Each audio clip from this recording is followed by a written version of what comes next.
And we welcome you into Washington, D.C., where LAC Sports Network proudly presents the High School Lacrosse Game of the Week. Today, here from Buchanan Field, we bring you two of the top teams in the Mid-Atlantic as Boys Latin from the MIAA visits Gonzaga out of the WCAC.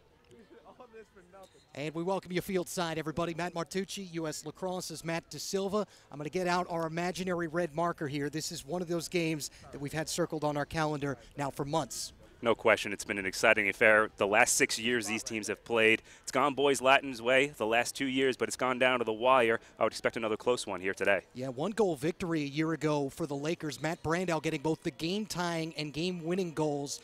Had to send it into overtime in order to do it, but they ended up victorious. Keys for the Lakers today as you see them, Matty. Yeah, what you want to get out of Boys Latin here is to win their individual matchups. Both of these teams are very attack-dominant. Very strong long poles on both sides. So you're really going to see this game determined inside the box, not necessarily between the 30s. Neutralized faceoffs. Boys Latin is without their top faceoff guy, Peyton Giberson, the Maryland commit. He's out with mono, so expect them to try to muck it up there. And then play fast, play with a sense of urgency. That reflects the personality of their head coach, Brian Farrell. He likes to be disruptive. He likes to up the tempo. So expect a fast-paced affair. Well, no matter where you're watching, your tablet, your laptop, wherever it happens to be, you always wonder probably about the next generation of great lacrosse players. We have one of them on our air today, coming out of the attack from Boys Latin in Brendan Grimes. Grimes started as a freshman last year, but he's really taken off. He's got 18 goals in just 5 games for the Lakers this year. Came on really strong in the summer circuit. He's a number 2 ranked recruit in his class, and he's definitely on the scouting report for Gonzaga. Yeah, and he's not necessarily the first name that you talk about because of Matt Brandow. And obviously, for years, they've been treated at Boys Latin to having one of the best long poles in the high school game in Michael Ubriaco as well. This kid is just lightning in a bottle. We've had the pleasure of seeing him a couple of times on LAC Sports Network, and he just makes plays. He was born to make plays, the son of outgoing assistant coach Gene Ubriaco. He's just always in the middle, in the muck, and certainly plays that center field safety type role. Expect him to really make an impact today. Yeah, Lakers coming in at what's 5-0 off of a big overtime win over Conestoga. Gonzaga with a couple of losses, but you think about who the Purple Eagles have actually played, and then you think, well, they could very well be undefeated if maybe they hadn't scheduled so hard. But that's the whole point. They want to make sure that they're as challenged and as battle-tested as possible. They don't duck anyone. You're talking Bullis, Culver, Boys Latin in a 5-day stretch. That is an absurd schedule. Part of it is just the way people's school schedules line up, but you know, this is great preparation for Gonzaga as they try to get back into the front-runner seat of the WCAC after losing it last year to St. John. So wonderful preparation for the Purple Eagles. Yeah, during their Easter break, obviously focus is obviously something that Casey O'Neill has stressed throughout the week, but what are some of the other keys to the game as you see them?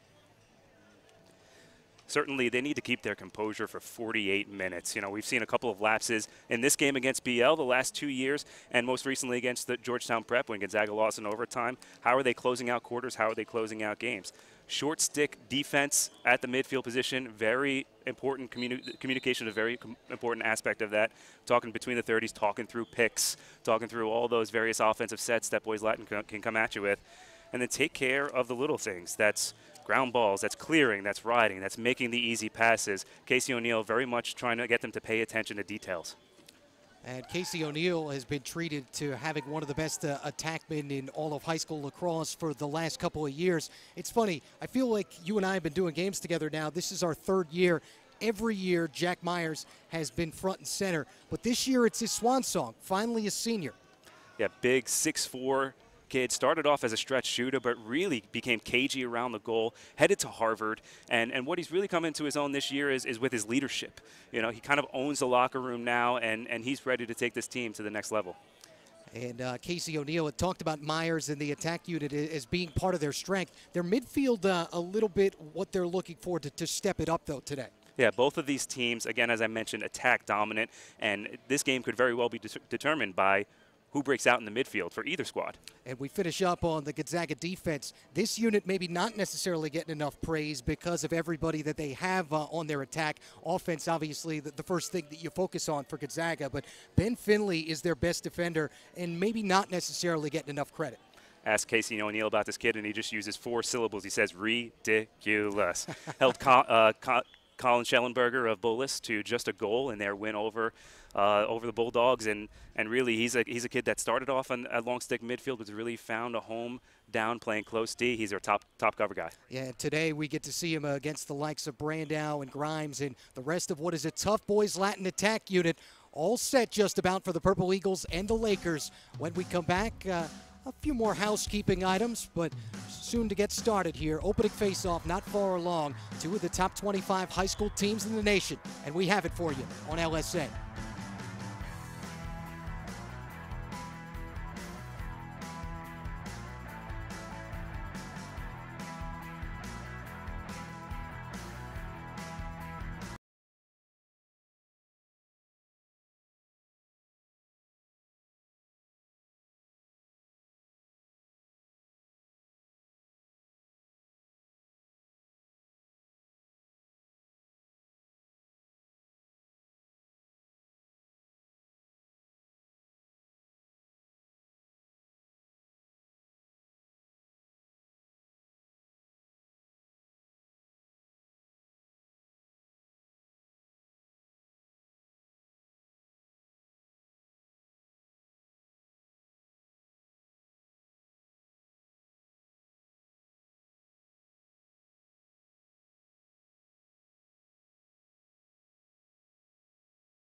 And we welcome you back, Buchanan Field, where we're getting ready for Gonzaga and Boys Latin top 25 matchup on our high school lacrosse game of the week. Matt Martucci, Matt De Silva. Seems like we're always here right around Easter time here at Buchanan Field.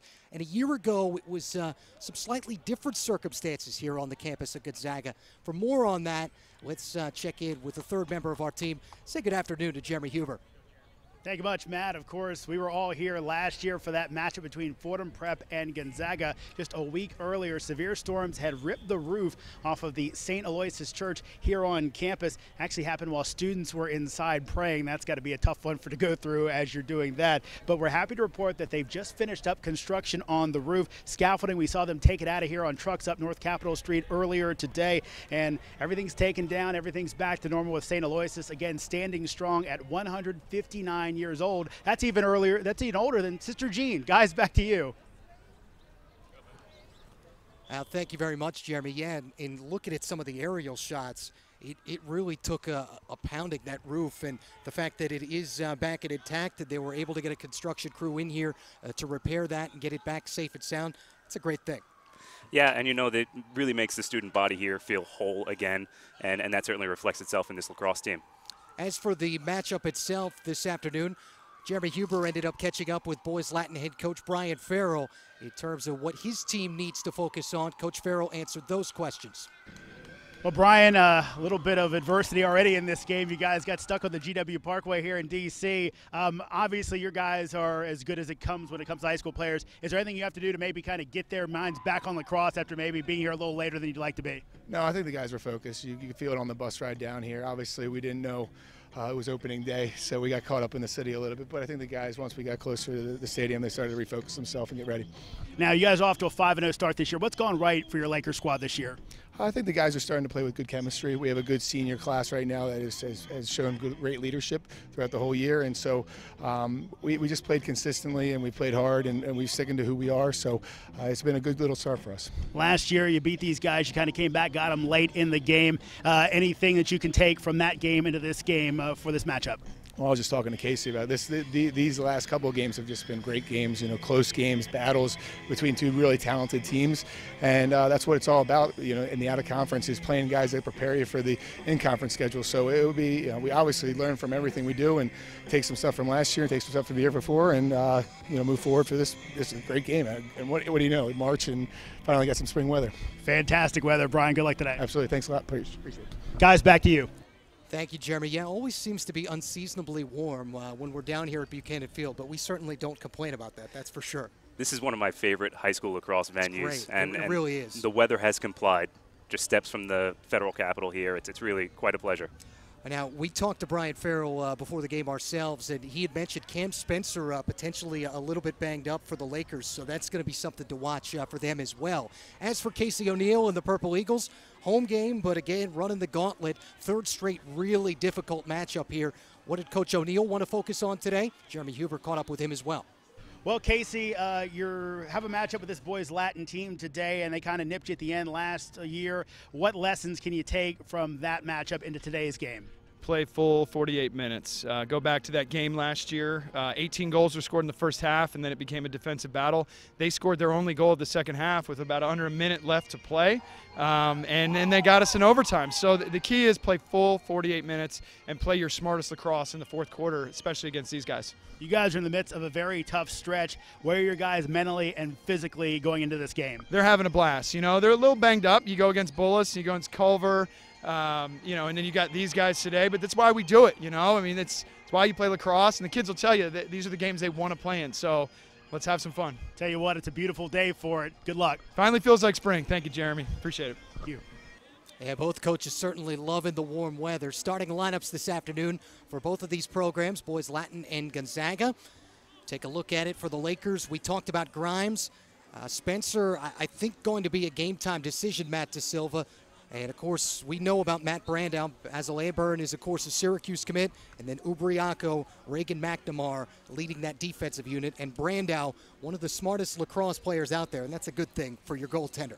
The goalie Brandow, the twin brother of Matt Brandow, headed to Georgetown. Here's something that Brian Farrell dropped in our interview with him. He got a 36 on his ACT, and I'm like, oh, that's great, right? 36 is a perfect score. So, yeah, he's a pretty bright guy. Says he's smarter than the rest of the team combined. Yeah, I still have some calculus homework that I need to turn in. I might actually have to ask him about it later.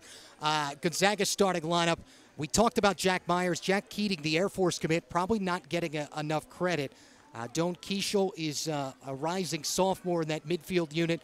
And Drake Schaffner is a senior who is headed, in fact, to Yale, one of a handful of Division I commits. And Marcille, the Hopkins commit, who's been playing lights-out lacrosse in between the pipes. Yeah, and the midfielder, Kyle Borda, he's a real X-factor for this team. He's got just 7 goals this season, shooting 7 for 42. They want to see him shoot at a higher clip than that. And, they basically rearranged their offense after the Georgetown prep loss to get Jack Keating, Jack Myers, Kurt Brunn, and Kyle Borda as many looks as possible.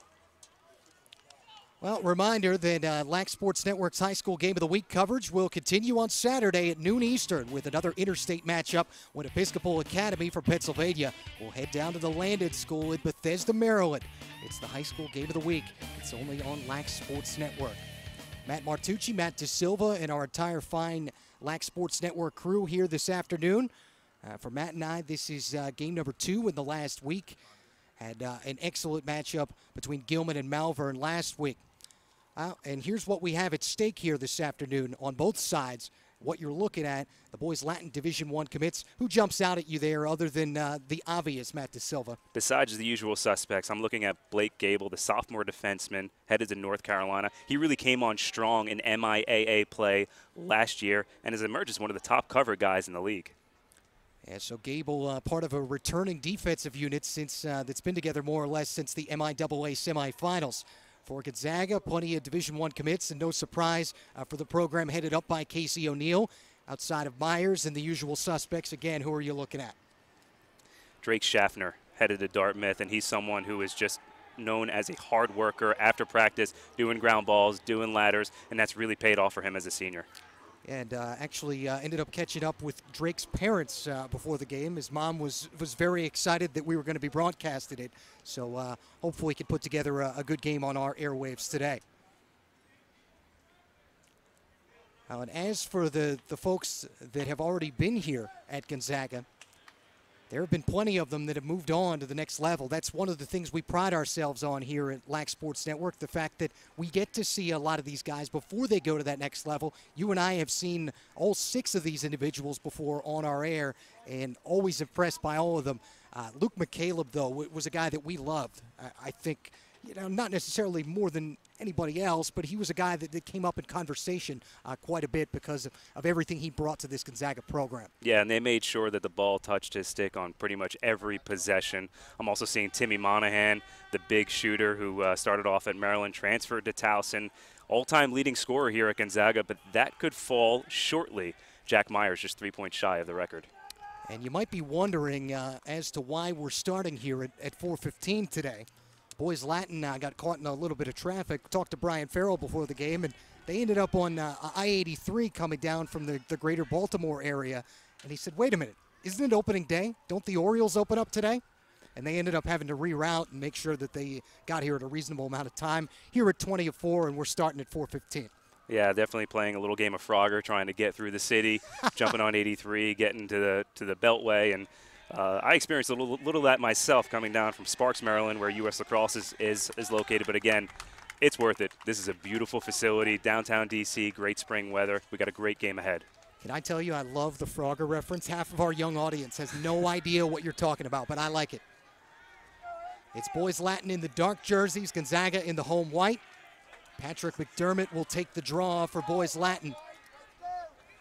And Andrew O'Berry, who is a rising sophomore for Gonzaga, winning 58% of his faceoffs this year, is out there for the Purple Eagles.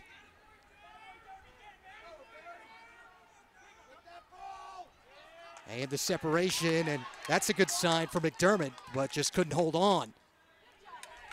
And O'Berry ends up picking up the ground balls, so credit the sophomore. And Gonzaga started with the opening possession. Yeah, and good job pursuing that face-off all the way to the wing after Ubriaco seemed to get a stick on it, and but just couldn't pick up the ball. This should be a fun matchup all day. The Air Force commit, Reagan McNamara, and the Harvard-bound Jack Myers. And he is just a physical presence out here. Easily the tallest guy on the field right now. Attack unit, Keating and Myers and Brune. You often hear about Myers. Keating has really come on this year.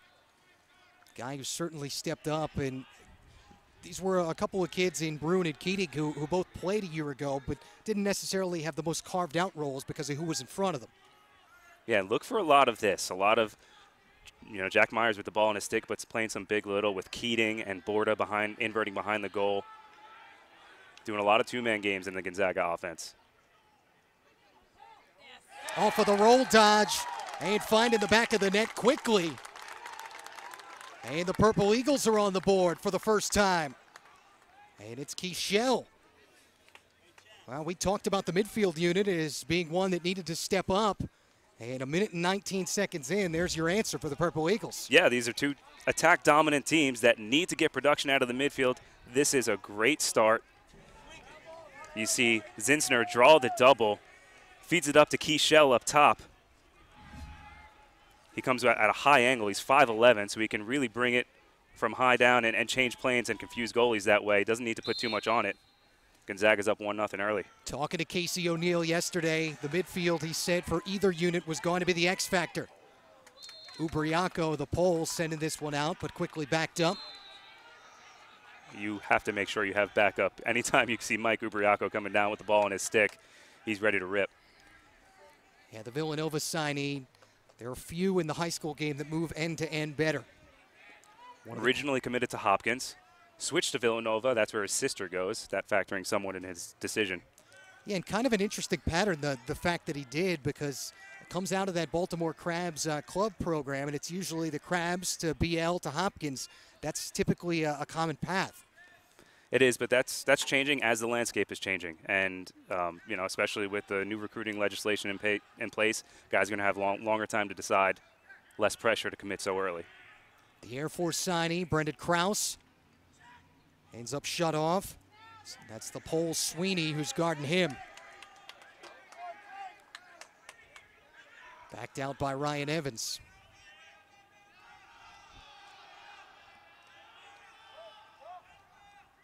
Just a few minutes in, Kichel getting Gonzaga started. Pepper in the cage with a shot from Kraus. And out of bounds for BL, but backed up by Brendan Grimes.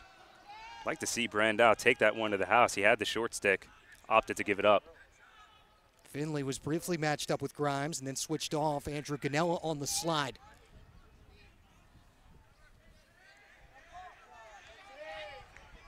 This is the senior mid, Tucker Booth. Manned up by Finley.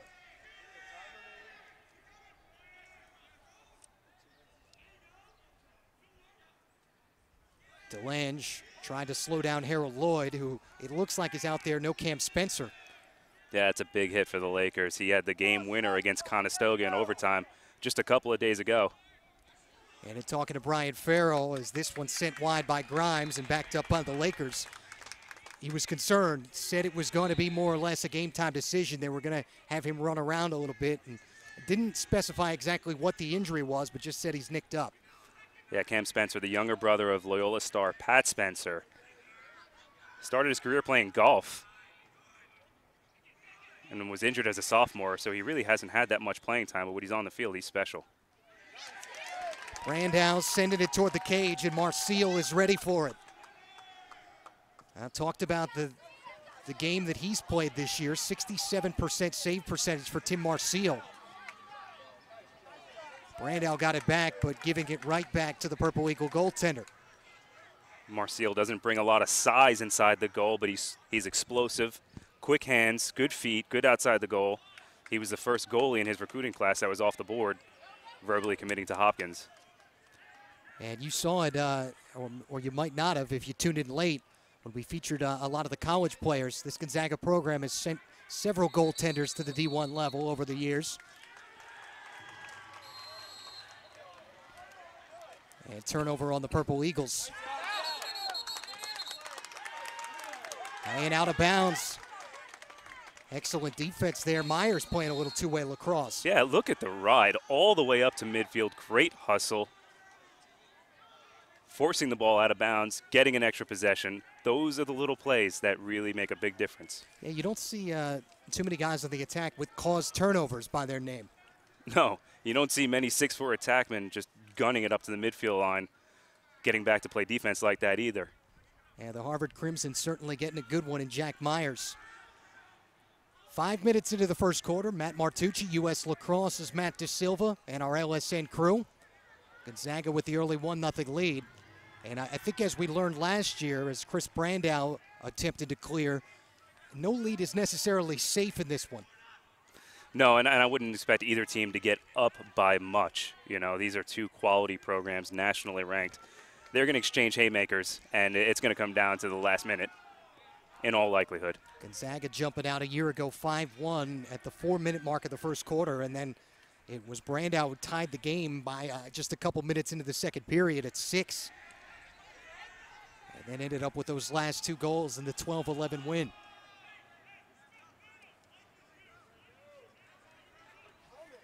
Grimes choosing to take his time.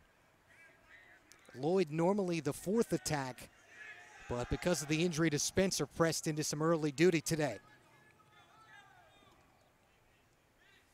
And Ben Smith, the freshman, also a guy that Brian Farrell talked about, out there wearing jersey number 32, so he's getting some early time too. Yep, next man up. Grimes sending that one wide, backed up by Lloyd. And really, who seizes the opportunity? Someone can really entrench themselves as that fourth attackman should Cam Spencer return, which all indications that it wasn't a major injury, something that just was questionable up to game time. Nice turn, and guess who? It's Brandow to start the scoring, picking up right where he left off a year ago. And BL is on the board for the first time today. And this is just a great individual effort. Brandow not afraid to dodge the pole. Little question mark dodge, spins to the outside, gets to his left hand. Great finish. 13th goal of the year for the Yale-bound Matt Brandow.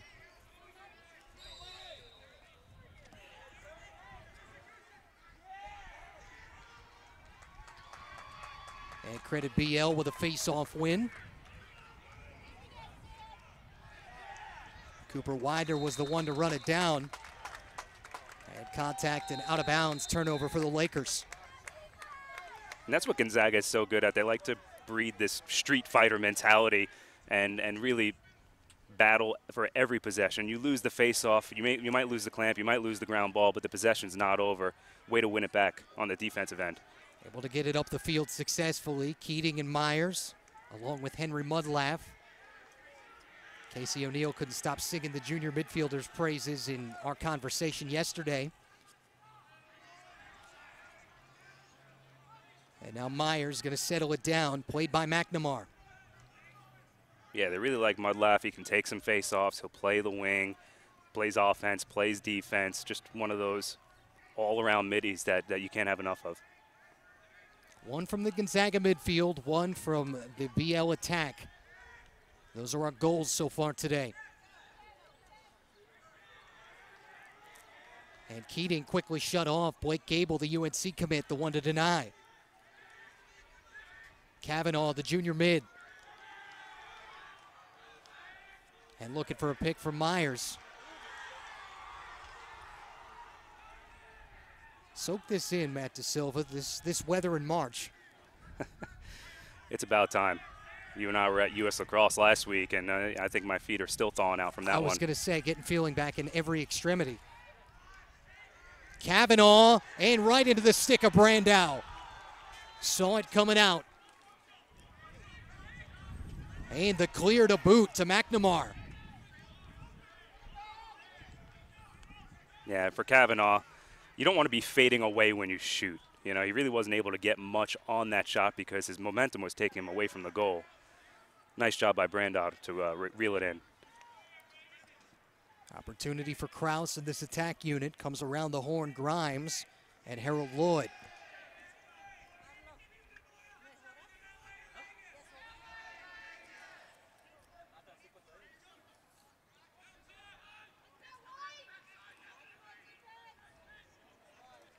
Top of the box with Mudlaff giving chase and top shelf for Grimes. And BL with the early one-goal lead.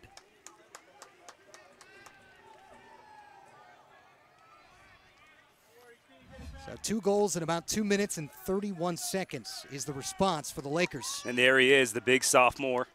6'1", 180 pounds, lefty stretch shooter. He can carry the ball as well. He is the total package.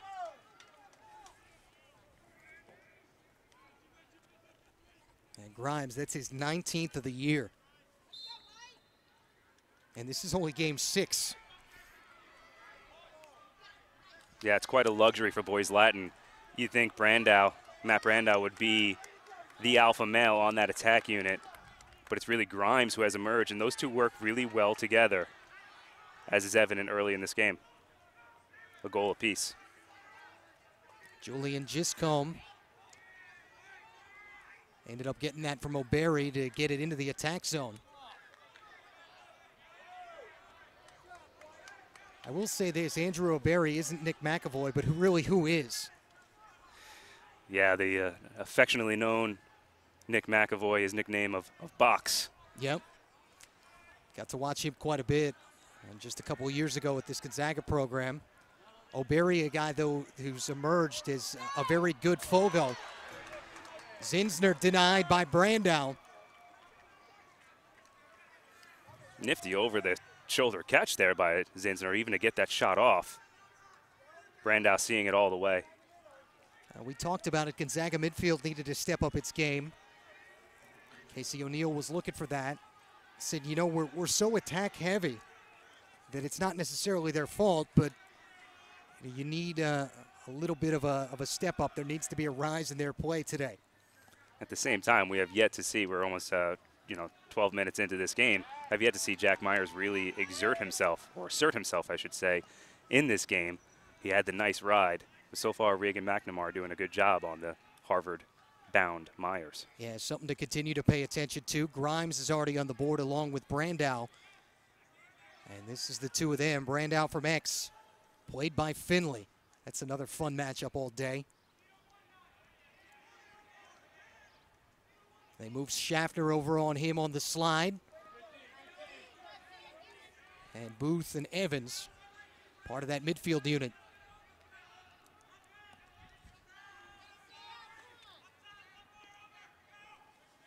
Final minute of the opening period of play. Gonzaga struck first. Two boys Latin tallies since. Booth played by the sophomore Keichel, little two-way midfield.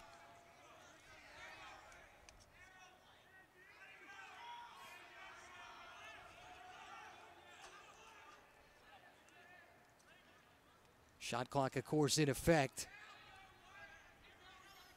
So BL will have to take one before the end of the period. And trying to go low and deflected inadvertently. And taking a big-time shot, Keichel. Such a quick release by Grimes.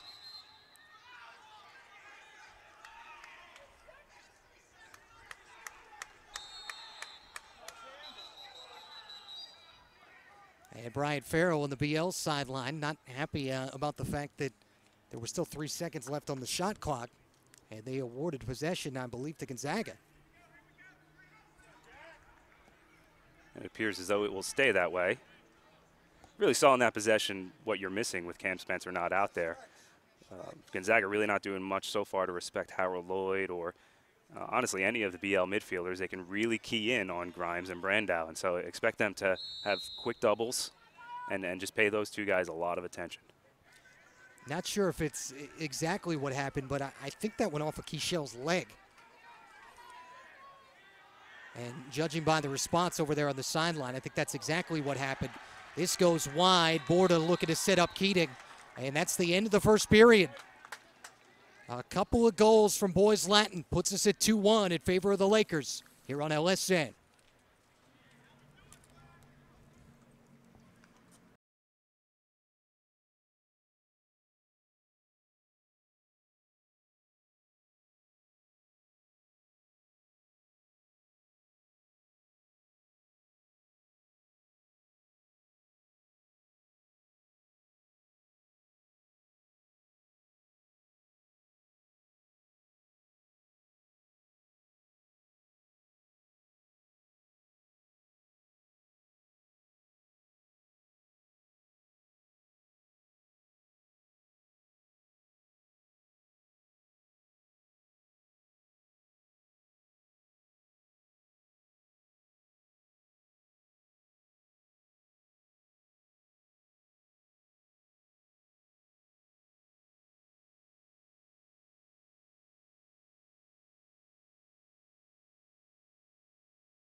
Opening face-off to start the second period here at Buchanan Field in our nation's capital.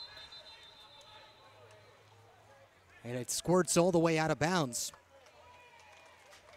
And the Purple Eagles end up giving up possession.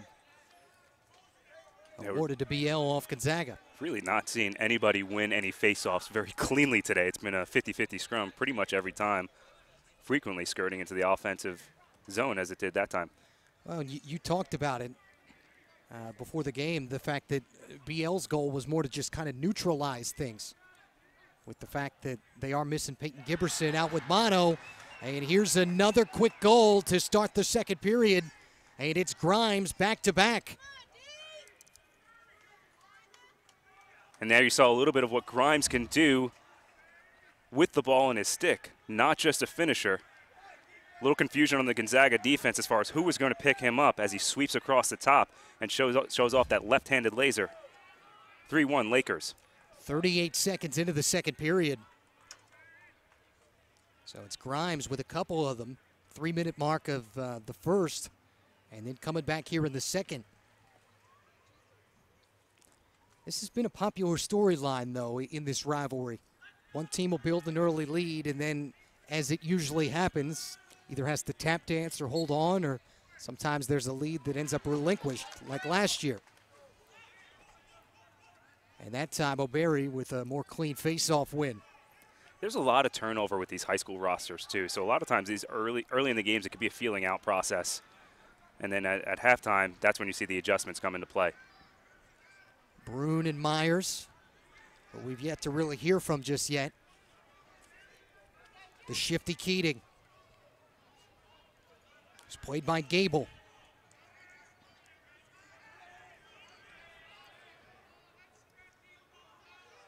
Wind and fire, O'Barry and wide. Backed up by Brune, the junior attack. O'Barry showing that he's more than a Fogo. Actually got some pretty good zip on that shot. Myers having to go low after what was a tough catch coming across the body. And then trying to lay the lumber on McNamara. Settling the unsettled situation, but Lloyd wide with that and a turnover. Sweeney quickly end-to-end.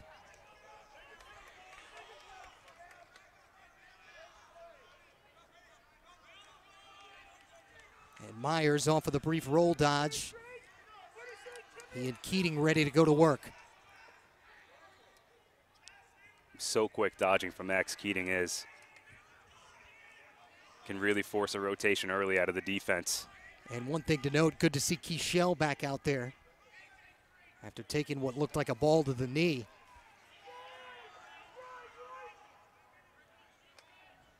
Purple Eagle turnover.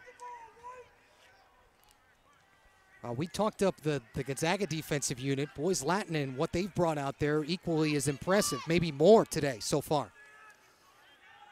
Yeah, Reagan McNamara, the Air Force bound defenseman. He's the leader of the unit. Blake Gable, we talked about him earlier. The sophomore really coming on strong.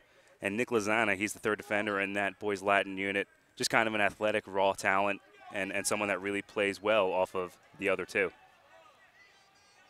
And then Brandow and this attack unit certainly as seasoned as they come. Haven't heard yet much, though, from the midfield for the BL Lakers. Krause and Aburn. Tucker Booth. And there's the setup for Krause off the dodge, and already make it Grimes with the hat trick. And Gonzaga's going to have to regroup here on Grimes because he is just having his way and having a day. They send the double, but it's too late. It's already in the goal. Grimes with 3 of the 4 goals for BL so far in this game.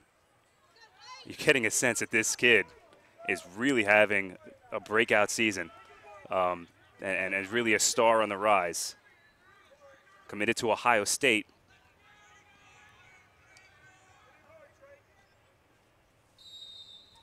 That's 3 goals for him in more or less about 7 minutes of action. Yeah, and if I'm Gonzaga at this point, knowing that Spencer isn't out there, because there's Ubriaco unleashing another one. Good job by BL to have the backup. Knowing that Spencer isn't out there, knowing that Boys Latin's midfield is pretty much unproven at this point, I mean, I'm sending everything but the kitchen sink at Grimes. But you got to be careful. That's when Brandow will wake up. This is Krause, played by the wing McGuire DeLange. And out of bounds, Grimes is again there for the backup.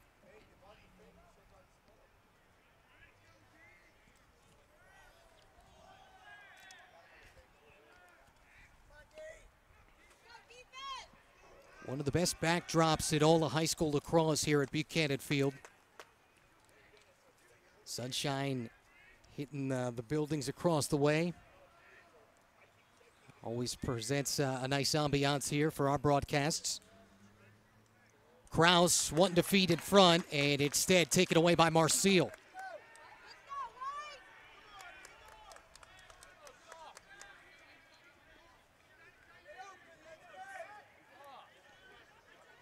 And Schaffner, the one charged with trying to successfully clear this. Brandow trying to knock him out and force the turnover. And Schaffner gives it away anyway. Nice anticipation there by Gable to pick off the pass. And you can afford to do this with a 3-goal lead. Brandow confident coming out of the goal.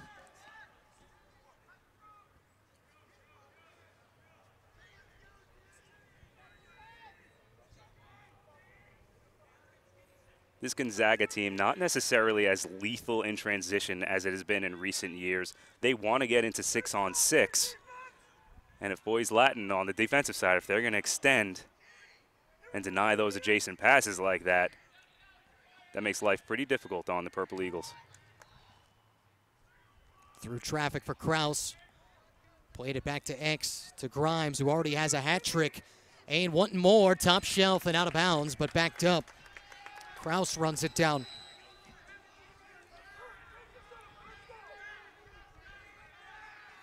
Just about the halfway point of this second quarter. Matt Martucci, Matt De Silva, Jeremy Huber is the third member of our team down on the sideline.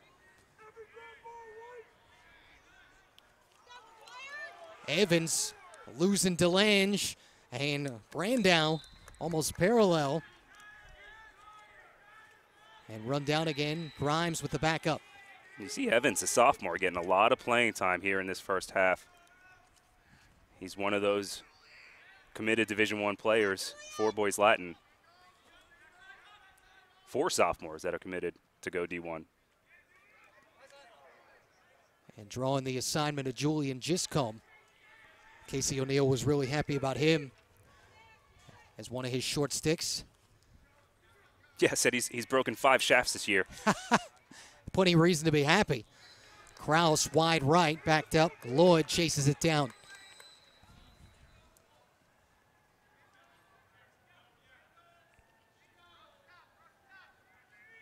All BL early on, led by the hat trick from Kraus. Or, excuse me, Grimes. Better get to know that name. It's gonna pop up quite a few more times, not only today, but the rest of the season and potentially over the next few years. Yeah, in years to come. Don't worry, we have another 2 periods. I swear we'll get it right. Evans, and lost it. Really nice pursuit there by Finley. Trying to take advantage here in the restart, but they're going to bring him on back.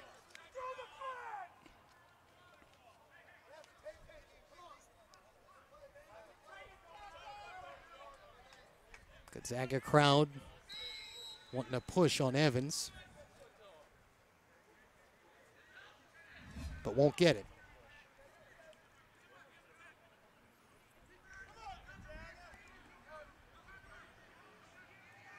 And one more look.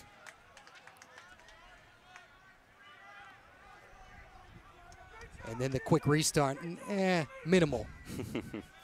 Yeah, a little extracurricular activity down there with the Boys Latin player on the ground. Certainly a case for a flag, but nonetheless, we're 6-on-6. Myers setting up the pick. Keichel, who had the first goal, off the bouncer, got it deflected. And Brandow setting it up for McNamara. And off and running are the Lakers. McNamara right into the stick of Marcille. Quickly denied, and back the other way with the midfielder Zinsner. Transition for the Eagles. Myers, first opportunity, and buries it.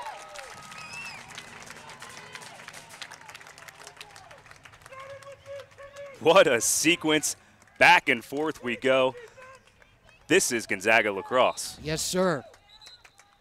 Let's get one more look.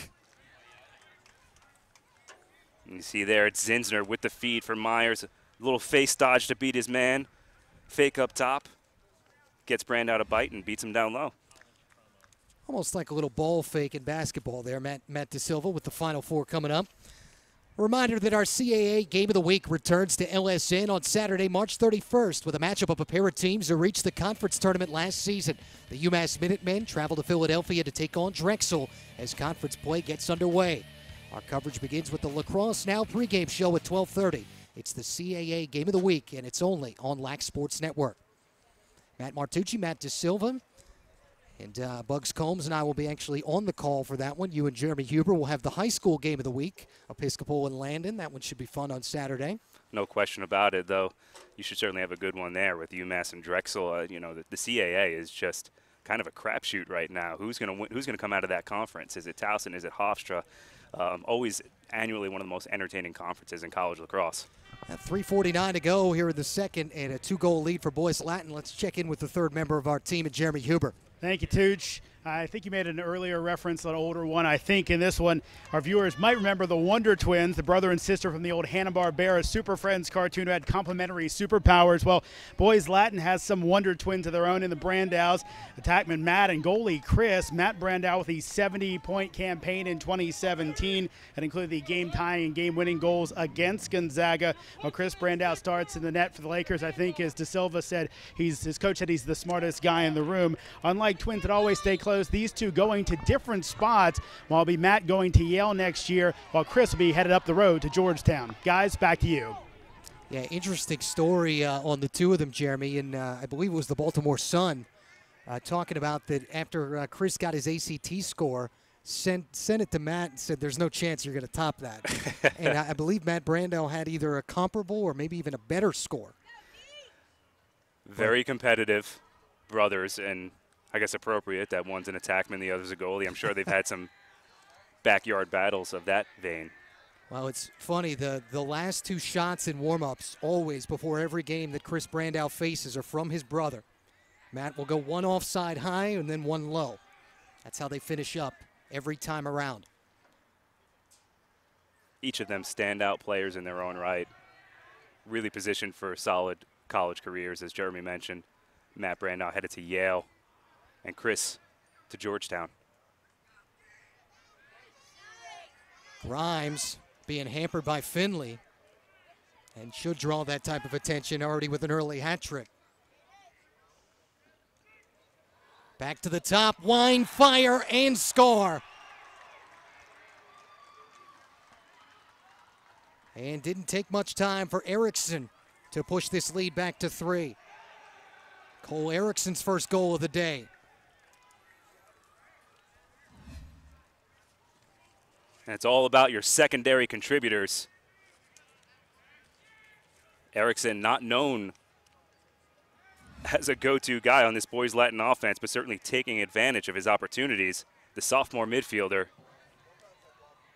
BL, digging into its second and third lines today. Probably expecting a spirited, grinding game. Sometimes you want those guys just to keep your top middies fresh. I mean, bonus if they can give you a goal. This was a conversation piece for you and I last week when we couldn't feel our arms or legs at U.S. Lacrosse. That when you're in these situations, when you have guys who are out, this is the easiest way to build depth because you learn more or less what's in between guys' ears when they get out there, what they're made of. And as good and as important as this rivalry has become, this Baltimore-DC corridor rivalry, it's all about conference play for each of these teams. It's Boys Latin trying to get ready for MIAA play. Gonzaga looking to get back to its perch in the WCAC. And so you're right, if they can build depth even through these injuries, they'll be all the better for it down the road. Smart timeout, by the way, by Brian Farrell. 3-goal lead, 2 minutes left here in the second period. And we've talked about it, how much one possession can mean in a game like this because no lead is typically safe. So you want to make sure that these last 2 minutes are about as good as they can be. Yeah, and they'll look to get organized here. Like you said, with about 2 minutes left in this game, look for them to maybe milk a little bit of clock before they really get their rotation going. Yeah, this is usually kind of our introduction into the month of April. A year ago, Matt DeSilva and I can remember it was a cold day, a very cold day at Boys Latin, what ended up being a 1-goal victory for the Lakers when Matt Brandow ended up with a big one. both the game-tying and game-winning goals. It came off of a really impressive roll dodge on the last one. And here's one more look at the goal that just put Boys Latin up 5-2. And let's check in with Jeremy once again down on the sideline. Thank you, Matt. Hanging out in the Gonzaga huddle. Casey O'Neill not really happy with his team's execution right now. Would love to pick that up. The other thing from my perch down here, guys, I don't know if the fans at home can see, if we can actually pan down. This is the outside. This is the boundary here. This is the track. This is the football field lines. A little confusion earlier in the game, and also on that play where Jack Myers forced the out of bounds. I was here. That did not sound like the type of floor burn you want to take. It didn't sound like it felt good, but he seems no worse for wear. Guys, back to you. I'm sure in 4 years, Jeremy, he's gotten worse or comparable. But Jack Myers is a gamer and somebody that we've been paying attention to for a long time. And just really the whole Myers family. 2 brothers that played. Cousin is Avery, who's up at Michigan now. Yeah, I remember a couple of years ago watching Avery Myers just set this field on fire. Yes. And this is what tells you about how hard it is to really make it at the Division I level as an offensive player. He's a D-midi there. He plays the wing. He's doing a great job at Penn State right now. But Michigan, I'm sorry. But, you know, guys like him, guys like McAvoy, it's hard for them to latch on at the next level. You think they're sure things. You watch them here in high school, but you gotta earn your way, certainly at the Division I level. The crazy thing is, though, even as a D-midi, he's among their top 7 or 8 guys in scoring, which I was pretty impressed with. Speaking of scoring, here's Krause for the first time today. And back-to-back goals now for the Lakers. And both from the midfield. Very, very promising sign for Boys Latin, looking for their midfield to break out. Give Grimes and Brandau a little bit of a break. And it's Krause, the Air Force commit, ranging to his right. Nice finish on the run. His 4th goal of the season. He can dodge. He plays the wings on faceoffs. He's probably their most potent threat out of the midfield, Brendan Krause. And he'll have a teammate at Air Force at the academy, one Jack Keating. It's the other cool thing about running in a lot of these lacrosse circles. Everybody already knows everybody anyway. You play against one another so much in club and various all-star games and matchups. Big-time denial from Marcial after Lloyd basically thought that he had a goal coming over on the rotation. 3 future Air Force players in this game today, including Reagan McNamara. That's right. Krause, McNamara, Keating. Part of a really impressive recruiting class for the Falcons.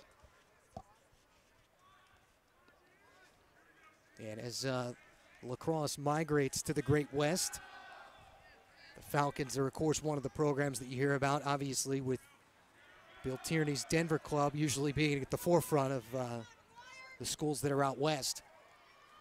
Brandau on the bounce shot right at the feet of Marcial, who denied.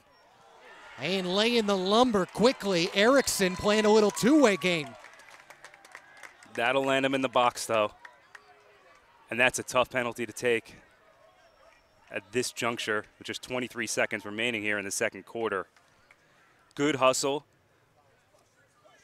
but have to have the wherewithal to get in front. Any hit from the side or behind, it's going to land you in the box. Now this is, as we said, a rivalry that typically you can get a 3 or 4 goal cushion. It doesn't typically get further than that. But don't know that we're surprised that Boys Latin has put on this kind of show early on when you look at some of the wins that the Lakers have piled up here. And they've really dominated possession here in the second quarter. But Gonzaga with an opportunity here to strike last. Off of the EMO. Zinsner and Myers trying to set it up for Borda, and they can't find anything, so they'll start the third quarter on an extra man opportunity. 1 in the books thus far here from Buchanan Field. We will be back in just a few minutes for the second half with our score 6-2 in favor of Boys Latin on top of Gonzaga. But first, back to the LSM Broadcast Center in Boston for this Lacrosse Now halftime report.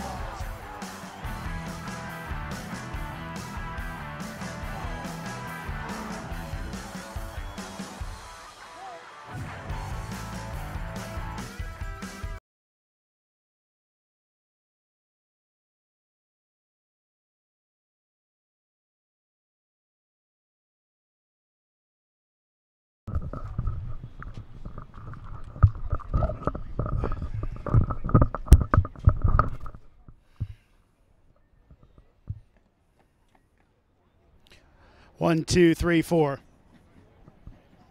Brian, obviously they give up the quick goal, but you guys come out hot after that. Have you guys been able to dominate play so early on? I think we've done a good job of just keeping it simple, hitting the easy play, not trying to force anything.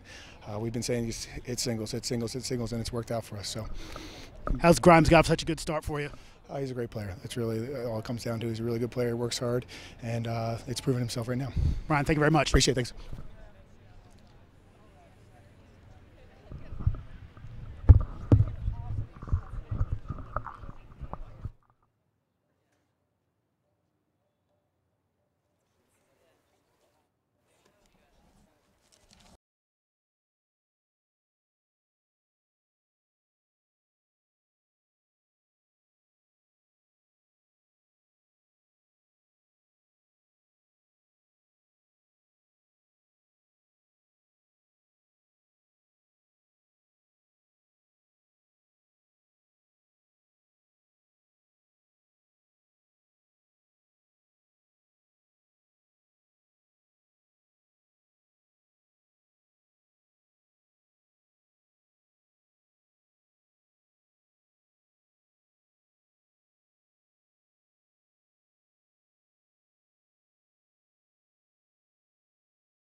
He's coming.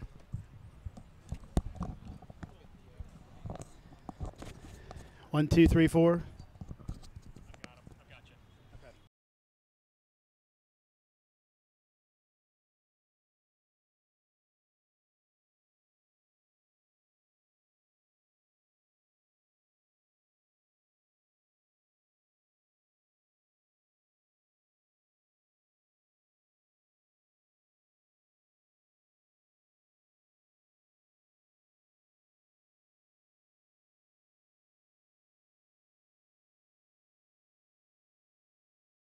A couple minutes from starting the second half here in Washington, D.C. Boys Latin, the 4-goal lead on Gonzaga, catching up with the Purple Eagles head coach Casey O'Neill, Jeremy Huber. Thank you, Matt. Casey, I heard on the sideline, it kind of seemed like your execution wasn't what you wanted. Has that been the problem in the first half? It just starts with effort, and want. And right now, that team over there, Boys Latin, has more effort and more want than us, and that's going to translate into the mistakes and the turnovers that we've had. And hopefully, the next 24 minutes, we can have a lot of want and make a hell of a comeback here. Excuse my language. Thank you. Thank you, Casey. All right. Yep. Guys, back to you. Thank you, Jeremy. Casey O'Neill obviously still looking for a better effort from his club than what he ended up getting in the first half. Meanwhile, for Boys Latin, something that we touched on at the beginning of the broadcast, but has since kind of fell by the wayside a little bit, the fact that they're doing this with no Cam Spencer in their lineup. Yeah, Spencer, one of their top players in the early going, had a huge game against Conestoga, out injured in this game, but they've found ways to make it work. We've obviously seen a lot of Brendan Grimes. He's dominated on the offensive side of the field, but getting some contributions from the midfield as well. Take a look at our first half highlights. It was Zinsner who got things started early on, made the game 1-0. But since then, it's pretty much been primarily all Boys Latin. Yeah, first with Matt Brandow with the question mark dodge and the lefty finish. Been an impressive first half from his brother Chris as well. One more look at Brandow's tally. Yeah, and then we saw Brendan Grimes get on track a little bit later in the first half. Gonzaga kept it close in the early going.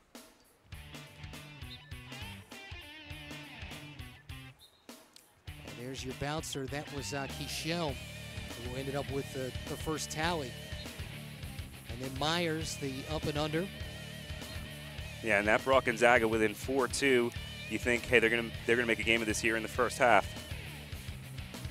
Now you're seeing some of these goals by Grimes that got Boys Latin there, gave them the 4-1 lead, 3 in a row from Grimes, showing you why we identified him as a player to watch in this game.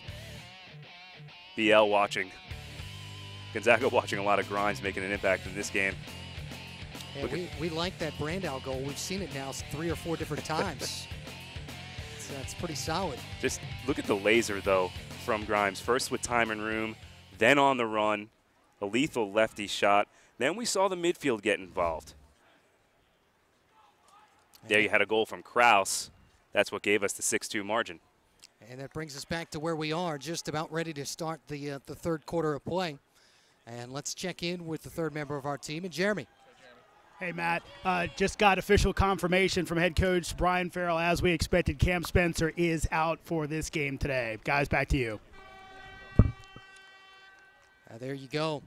So no Cam Spencer for the rest of the game, and hasn't seen the field just yet.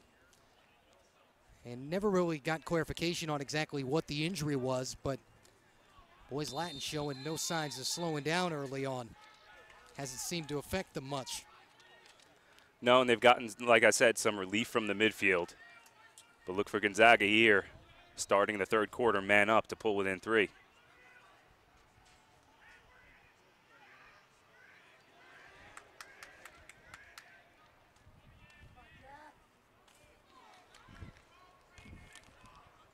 Extended zone here for BL, and they beat it.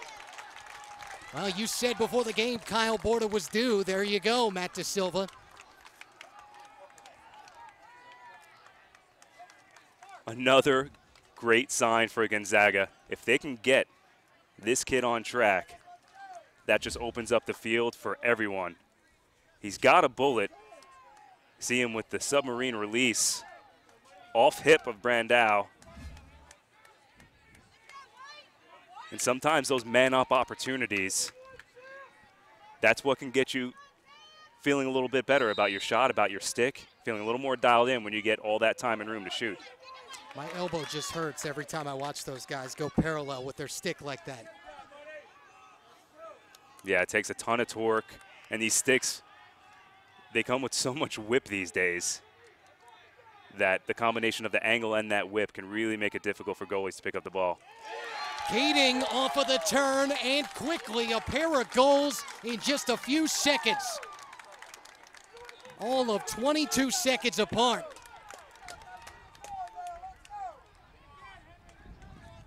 And just like that, a 4-goal game becomes 2 in the first 53 seconds. We said no lead is safe in this rivalry. And how's that for a turn of events? Gonzaga starting the second half man up. They get the goal from Borda. Quick possession. Feed it to Keating back at X. You see his quicks back there. How we said, Casey O'Neill looking for a better effort from his bunch. He's gotten it. And the tenor of this stadium and the Gonzaga sideline has changed in an instant. Procedure call on the Purple Eagles, so Boys Latin retains.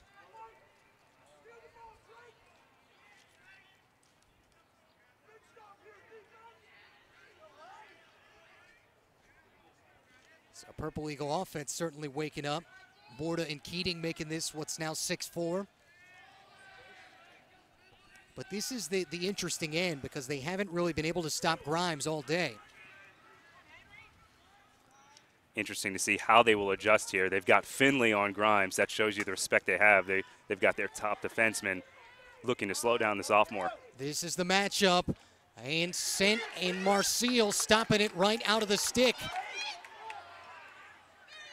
That was the Brandau shot, and Schaffner through the boxes. And the Purple Eagles with Brune. Back to X and Keating. And a little bit of Pep Myers step. 2 minutes into the third, Gonzaga looking for another one. Myers able to evade and scores. How about 3 straight for the Purple Eagles in 2 minutes and 9 seconds? Gonzaga coming out on fire here in the third quarter. And this is just Jack Myers exerting his will. Takes McNamara to the outside. Brings his stick inside. Deft finishing around the crease.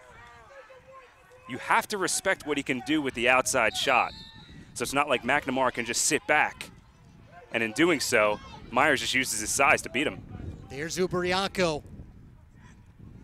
Brandau sending it to the front, and guess who? It's Grimes. And how about that for an answer, Matt De Silva? All of 11 seconds old. Business has picked up here at Buchanan Field. I'd say so. 4 goals in the first 2 minutes, 20 seconds. This is a beautiful fast break. Ubriaco off the draw, finds Brandau at the point, dishes it down to Grimes, tic-tac-toe, and it's a 2-goal lead. And it's actually even shorter of an amount of time. It's 4 goals now in the last 1 minute, 50 seconds. So Borda scored at 11:31, then 11:09, 9:51, and 9:41. I need Chris Brandau to do my math for me. Yeah, exactly. Like I said, still waiting for help on that junior year calculus homework. They haven't given me my diploma just yet.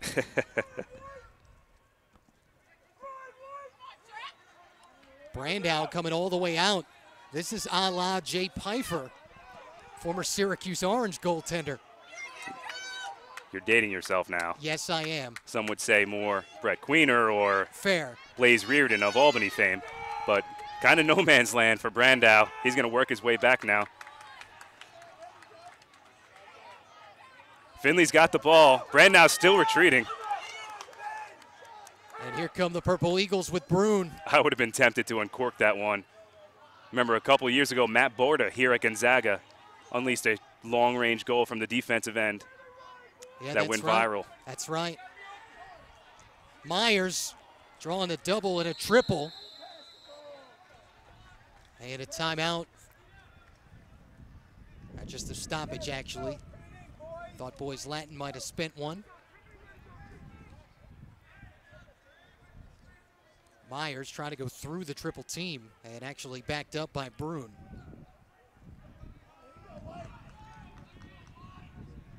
So Gonzaga fortunate to actually retain this based on that shot selection from Myers. And what did we say in the first half? They were going to feel each other out. Wasn't really going to be the tempo. That was going to come into play in the second half, and it's certainly proven true here in the early going in the third quarter. Brune and Keating and Zinsner trying to feel out that Lakers zone. Keating off the quick dodge. Coming across, Borda down low, and Myers running into a wall. Nice rotation by the Boys Latin defense here on this man down. Very active sticks, active feet. Borda was the one who got the scoring started earlier. Keating, excellent feed down low. Myers denied.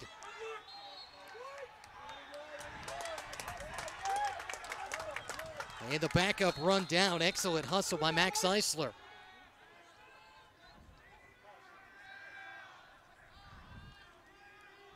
Two-goal cushion again for Boys Latin. And Keating going way high. That field goal was almost good. And the penalty releases. Nice kill there by Boys Latin. Gonzaga had that nice look on the doorstep. Able to retain possession here, however. Keating coming across his body, and Brandow somehow was able to swallow that with the stick.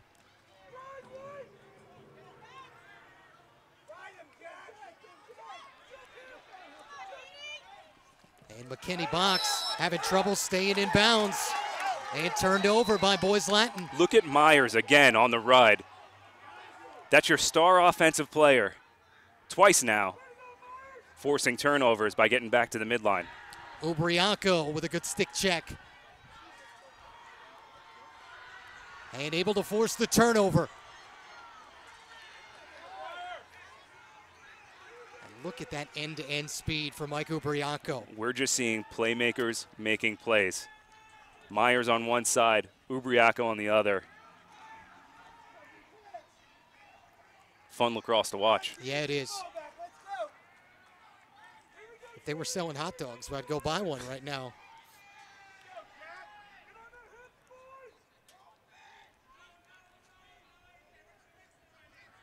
Halfway point just about of the third quarter.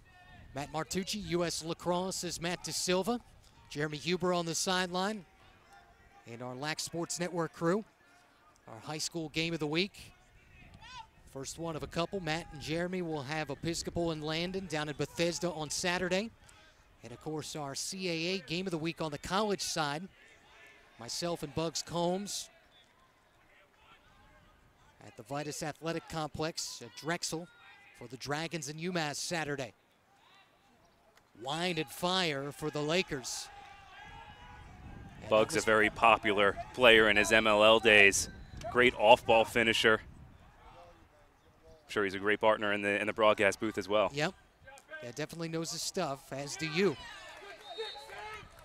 Lloyd had that one deflected out of bounds, backed up. That could have been a dangerous restart. Brandow manned up by Schaffner. And gets help on the slide from Finley, who has to quickly rotate back. And successfully, they turn it over looking for Grimes.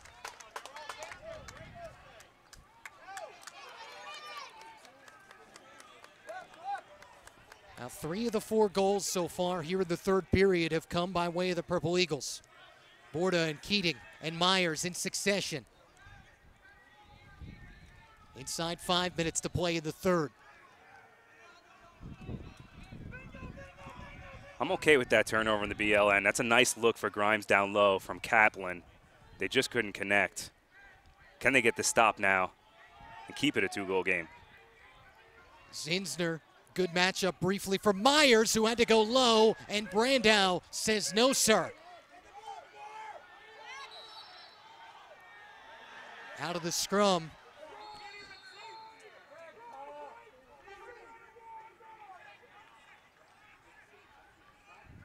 And they award possession to Boys Latin. Did they say Gonzaga trapped that?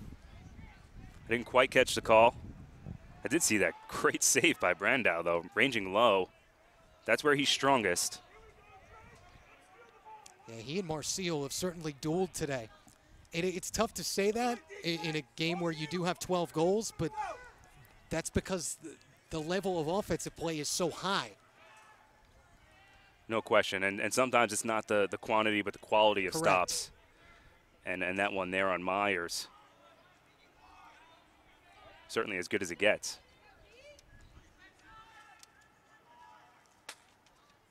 Jump shot, Brandow, that was kind of similar to the first goal that he had today. Yeah, Boys Latin this is when they're at their best, when the ball is moving. It's not staying in any one guy's stick. They're zipping it around, using space, playing more of a positionless offense. They get guys that can dodge from up top or behind or the wings. Although, as I said, that they're going to isolate here with Tucker Booth. Draws the assignment of the Wake Forest future football walk-on, McGuire DeLange.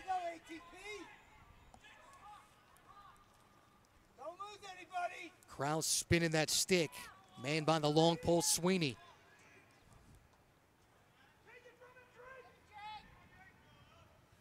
Schaffner trying to shut off Matt Brandow and able to cause the turnover.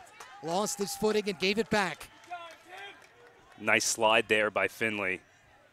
You know, we've seen what Finley can do with the ball in his stick as a cover guy.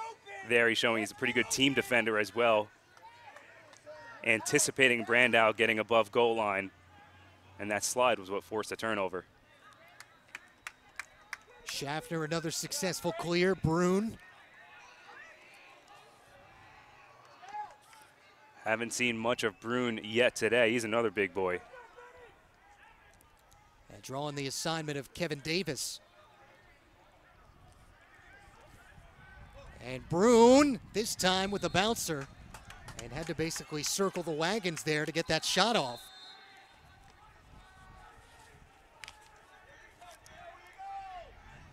Keating on the backup. As you can see, a renewed sense of urgency on both sides. Gonzaga obviously winning the battle here to shave a 4-goal deficit down to 2. Approaching the final 2 minutes here of the third quarter.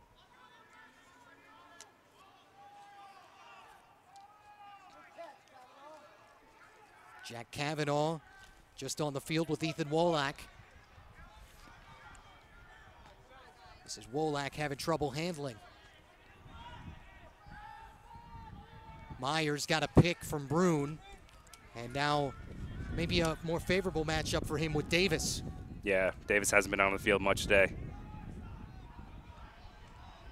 McNamara quick to recover to Myers. Cavanaugh, after a nice dodge, trying to go low, and it pings high and out of bounds, but quickly backed up. Brune again. Final minute of the third quarter. Nifty little release there by Cavanaugh off his inside shoulder. Myers coming across the body, 1-goal game. Second one of the third period for Myers, who now has a hat trick. And with that, Matt De Silva has actually tied the Gonzaga all-time points record. And the Gonzaga offense has come to life. Nice little feed from X there by number 44, Kurt Brune. And Myers just slipping into space, picking his spots. And that's 3 for him today. This time, Matt Yu, the one to take the face off and won.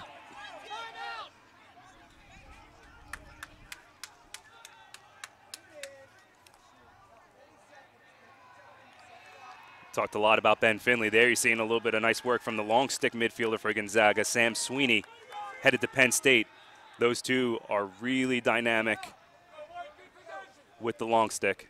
Casey O'Neill's words for the defensive unit were lights out.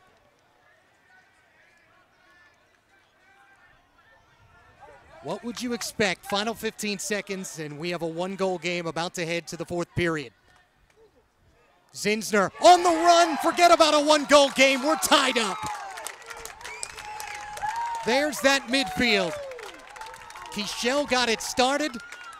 He had the goal to give Gonzaga the early lead, and it's Zinsner who had the assist on the first one, who ties this one up. And you just got the sense with this third quarter starting on the man up that Gonzaga had a little more confidence in their shooting in particular, and especially from their midfielders. There's Zinsner, the shot on the run from the right side. A dominant third quarter for the Purple Eagles. Human psyche becomes a delicate thing in a situation like this. You wonder how Boys Latin will respond. And McDermott can't cleanly come away with that, taken away by Brendan O'Berry, the twin brother of the Fogo Andrew. And that's the end of the third quarter here in D.C. 2 goals by the Purple Eagles in the last 56 seconds. We're tied up at 7 on LSN.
It's one of the best backdrops in not only all of high school, but it would rival some college campuses as well. Buchanan Field, and what do you know? All tied up after a 5-goal third period from Gonzaga. Matt Martucci, Matt DeSilva, quickly the third member of our team, and Jeremy. Thanks, Matt. Poking my head into Brian Farrell's huddle, he said 2 things. 1, guys, we've got to communicate, and also we need to take our time. I think he thinks his Lakers are playing a bit too fast. Guys, back to you. Yeah, that's an interesting point, Jeremy, because I almost feel like that plays into exactly what the Purple Eagles want to do. They want a faster game. Yeah, the tempo's definitely picked up here in the second half. And given the depth that Gonzaga has, the combination of Boys Latin's injury woes, Cam Spencer out from this game, and don't forget they're without their top face-off guys, so possessions have come at a premium. Yeah, Peyton Giberson dealing with mononucleosis, which is always fun in the middle of the spring, Matt. So that's usually, it's a good winter thing, but you never want to have it, period. But it's even worse when the weather is warm. It can be debilitating and difficult to come back from, so they're looking to get him right, again, for MIAA play. Zinsner had the big end of the third quarter. Myers, if you just joined us, it was 6-2 at halftime in favor of Boys Latin. 5 of the last 6 from Gonzaga.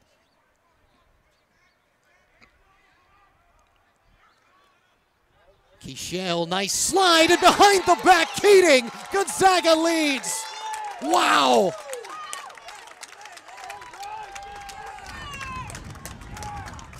How about one of the smallest guys on the field with the biggest lift for his club?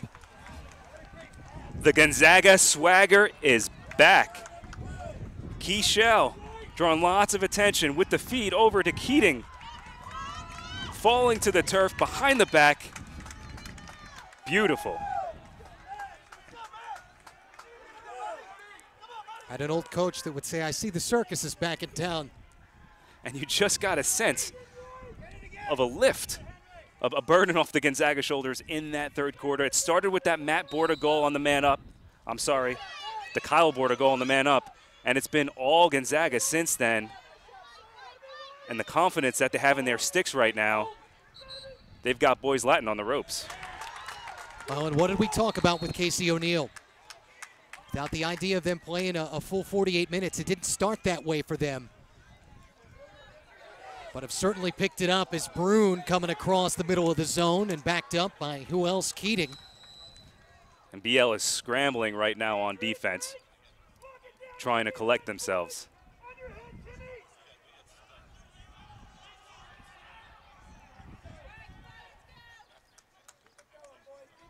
Zinsner drawing the short stick, Michael O'Neill.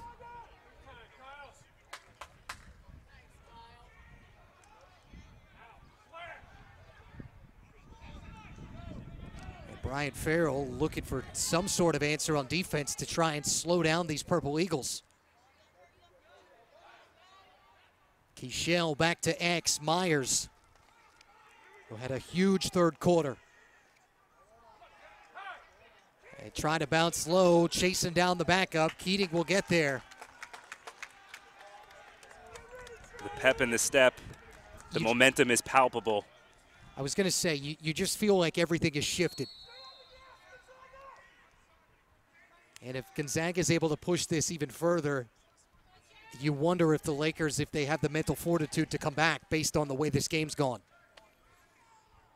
Interesting not to see Mike Ubriaco out here for Boys Latin on this critical defensive possession as they're trying to stop the bleeding. He's off to the sidelines. And there's a quick deflection out of bounds. Borda has it altered by Brandow. But still backed up. A lot of time at this end of the field. Keichel. Played by the short stick, McKenny Box. Brune angling, and Brandow the denial. Big stop from the senior goalie. Could be the lift Boys Latin needs.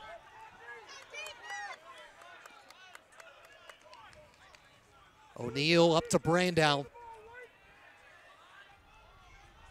And haven't heard much from Harold Lloyd, but it goes back from him to X. And to Grimes, who we heard from once in the third quarter. That's been the only scoring, though, for Boys Latin this entire second half. And we've played 15 and a half minutes worth of second half lacrosse.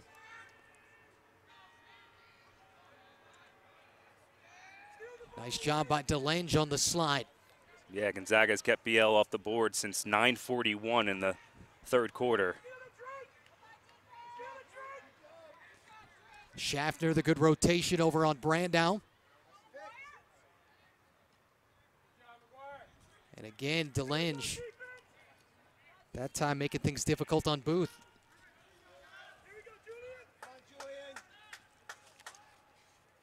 A lot of depth in this defensive unit for Gonzaga. And the bouncer, and take it away again. This time it's Grimes shut off by Tim Marcial. Yeah, and that's Grimes, the tall shooter. Right. Marcial, the short keeper, going low. That ball changed planes. Pretty difficult save to make. Coming from the overhand shot. And a nice job tracking it. You wonder if Gonzaga will try to eat a little bit of clock here on this possession. Gonella and Giscombe. Two guys that don't handle the ball a whole lot. A little bit of an adventure there, but where's Jack Myers? Nice feed to Brune, who had to go behind the back. Back-to-back tricky goals, and Gonzaga has pushed this to a 2-goal lead. Wow. Some incredible stick work we're seeing here from Gonzaga in the fourth quarter. Myers with the cross crease feed. Brune, nothing else he could do. He's got his back to the goal with the backhand finish. The whirling dervish there in front of the net. Gonzaga showing it can improvise around the goal with the best of them. 2 highlight reel-worthy goals here in the fourth quarter to put the Purple Eagles ahead by 2. It's 4 in a row now for Gonzaga.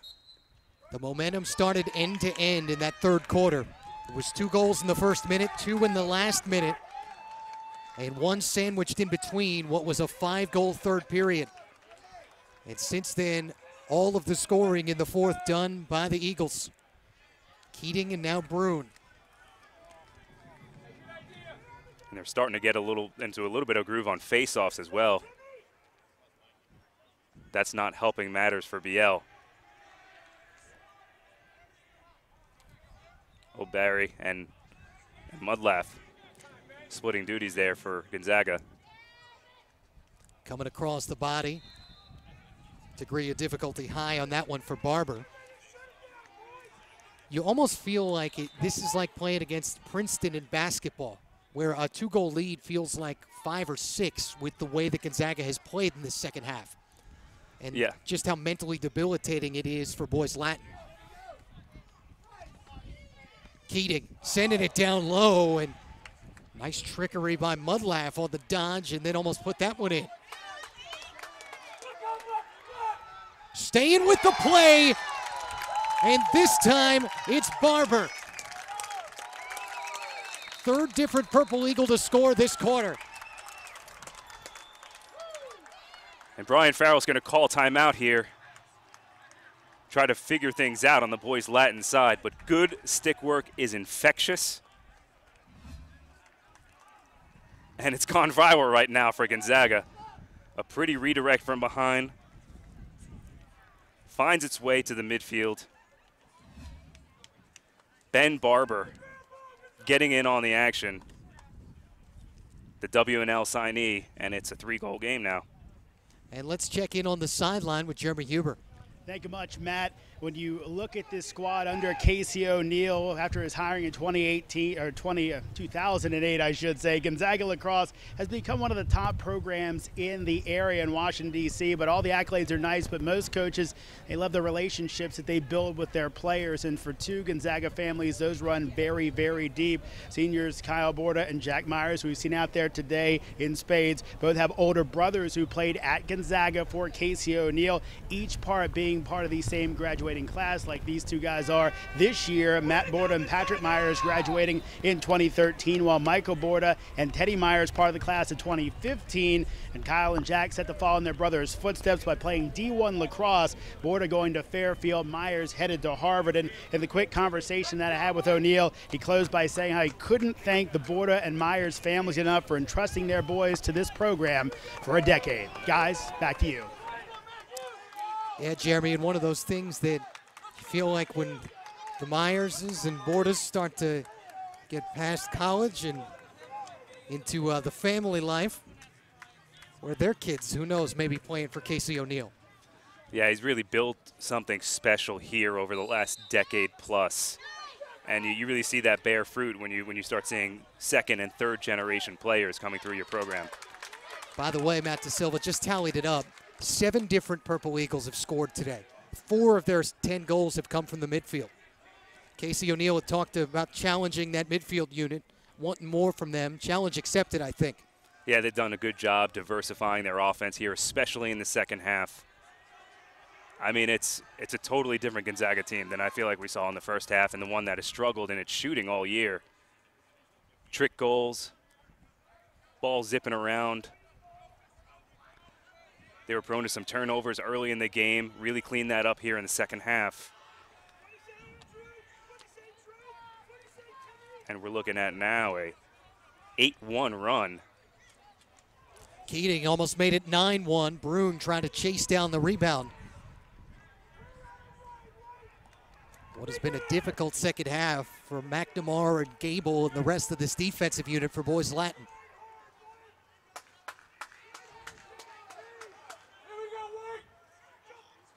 Brandow attempting the clear, getting it to McKinney box. Grimes still has the only tally of the entire second half for Boys Latin. And we had talked about this defensive unit for Gonzaga as being a bear. Culver, who's not arguably, they are the top program in the country. As Marcial comes up with another save. And taking a tumble was Kraus.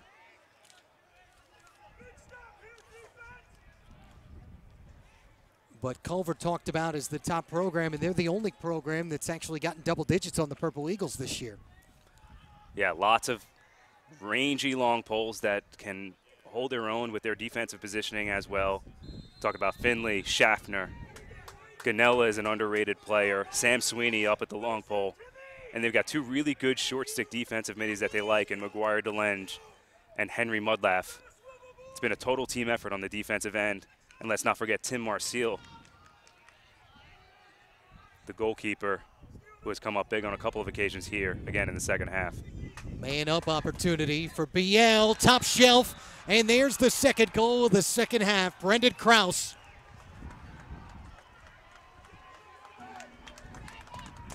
And let's see if that breathes some life back into the Lakers. This is why penalties are so crucial, and avoiding them as such. You can give a team new life. BL with new life on this extra man opportunity. Kraus, upper 90, beats Marcial. And Boys Latin is back within two, just like that. Big face-off here.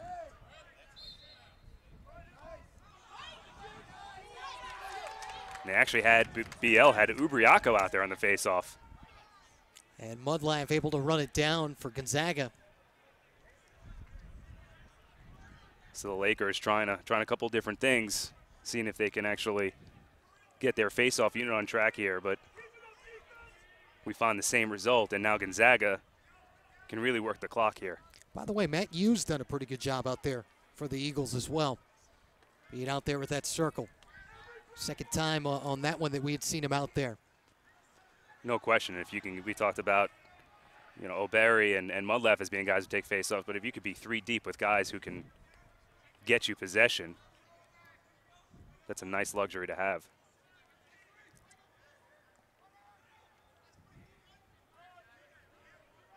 You feel like one more maybe for the Eagles could do it.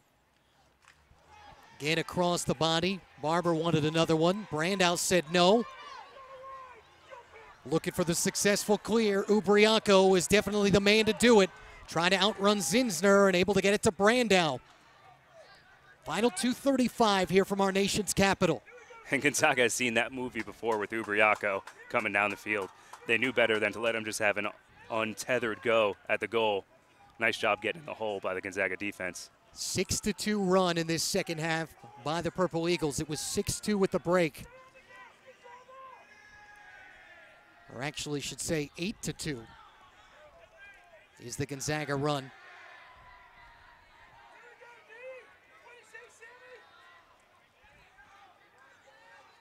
To push this to this 2-goal lead. Inside of 2 minutes, Matt Martucci, Matt De Silva, Jeremy Huber treated to a good one. And Grimes had that hat trick early, been pretty quiet since then, and no coincidence, that's when they moved Finley to Grimes full time, denying him the ball, making it just impossible. Kraus gets the pick from Brandow, back to him at X. This is a favorable matchup with DeLenge. But maybe not. McGuire DeLenge standing his ground. And Grimes having to go submarine and out of bounds. But again, the backup.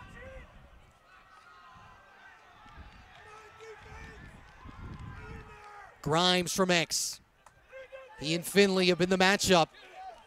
Finley getting a little physical. Grimes taking a tumble. And the Purple Eagles able to cause the turnover. Sweeney takes it away. And that's that short stick midfield defense we see from DeLenge.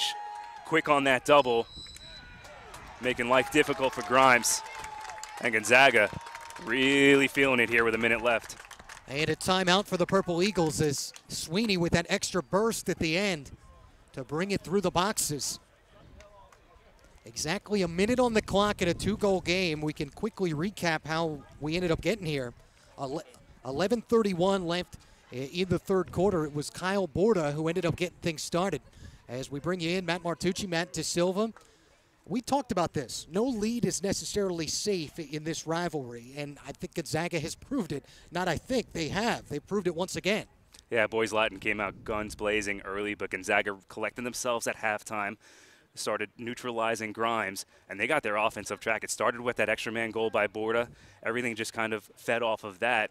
And, of course, we saw some really nifty stick work there in the fourth quarter to build their lead. And don't forget the fact that we had talked about Gonzaga being a very attack-heavy unit, while their midfield has been really, really impressive.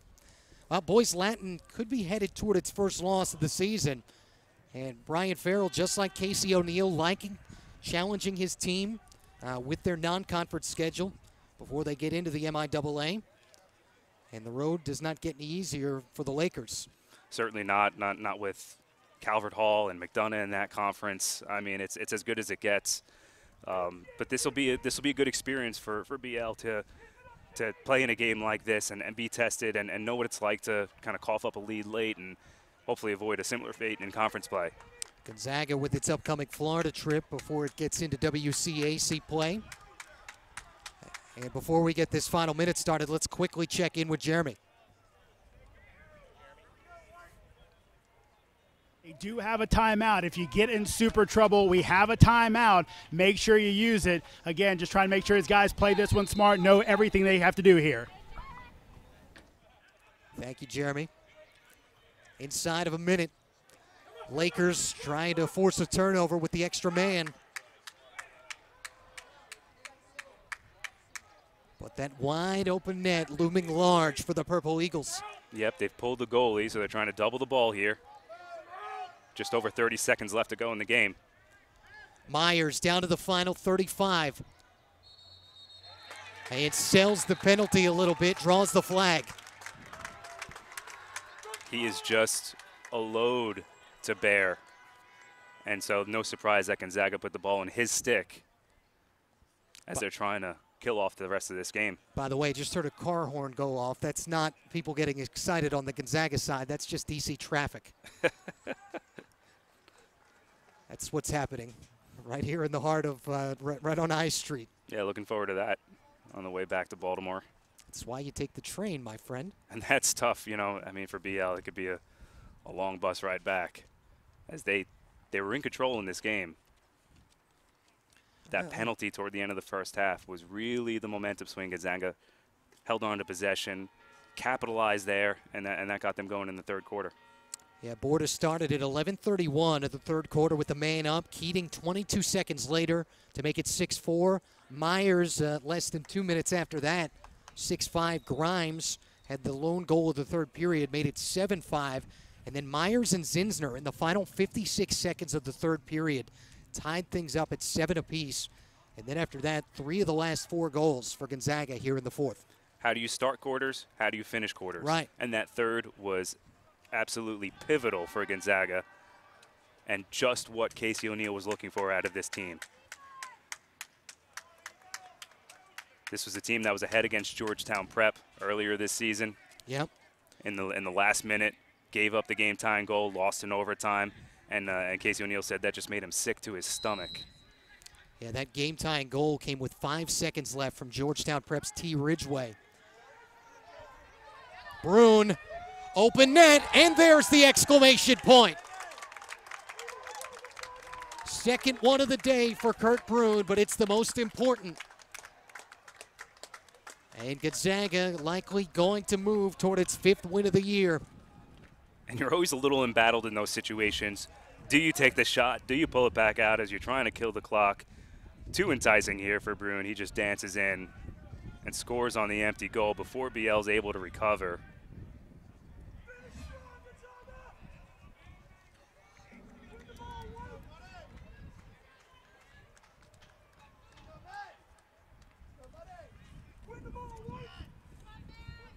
21 seconds separating the Purple Eagles from what would be their 5th win of the year. Would drop Boys Latin to 5-1. Ubriaco perhaps too little too late for the Lakers. And sends this one wide. And one last chance for Grimes as the final seconds tick off. What ends up being a second half where Gonzaga outscores Boys Latin 9-2. Come from behind to win 11-8 here at Buchanan Field. So the Purple Eagles go to 5-2. We'll step aside. And when we come back, wrap things up here on LAC Sports Network.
Back at Buchanan Field, our high school lacrosse game of the week, 3-point victory, 3-goal victory for the Gonzaga Purple Eagles to go to 5-2 over Boys Latin. Matt Martucci, Matt De Silva, and what was a big second half for the Purple Eagles.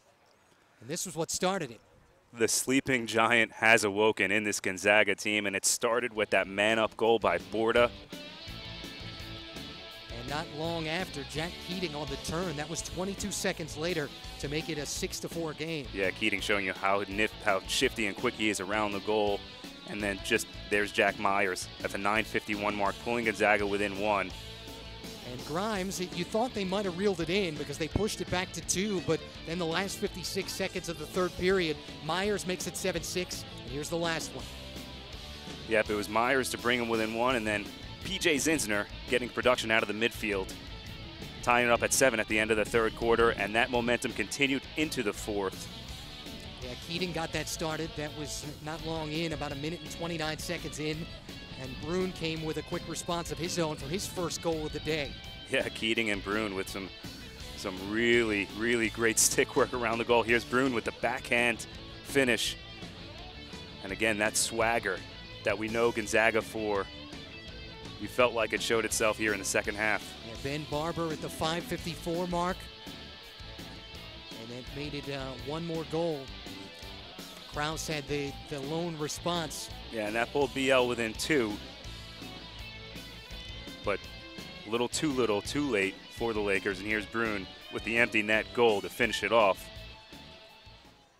A 9-2 second half run for Gonzaga to remove Boys Latin from the ranks of the unbeaten. Yeah, I'm not sure if you could script it any better. Started quarters strong, finished them strong. Jeremy Huber down on the field with our LAC Sports Network player of the game, Jack Myers, and the Gonzaga head coach, Casey O'Neill. Thank you, Matt. Let's start off with you, Jack. Obviously, what a game for you with the hat trick. You guys come back in the second half. Did you feel personally like you had to step up in this game to get your team back into it? I did. I mean, it wasn't just me, though. We had a lot of team effort. Our attackmen, we've been playing great all year, and we finally got some runs from the middies. But, you know, we were down 6-2, and Coach was a little angry at halftime, but he just wanted us to fight, you know, come out here and fight, and that's what we did. Came back, tied it up, and then just kept pushing it from there. That's a really good goalie over there. Did you feel like you had to change your game a little bit to get a few past him? Not really, because in the first half I wasn't really finding my shots. You know, we were trying to get offense, but we were going quick and turning it over.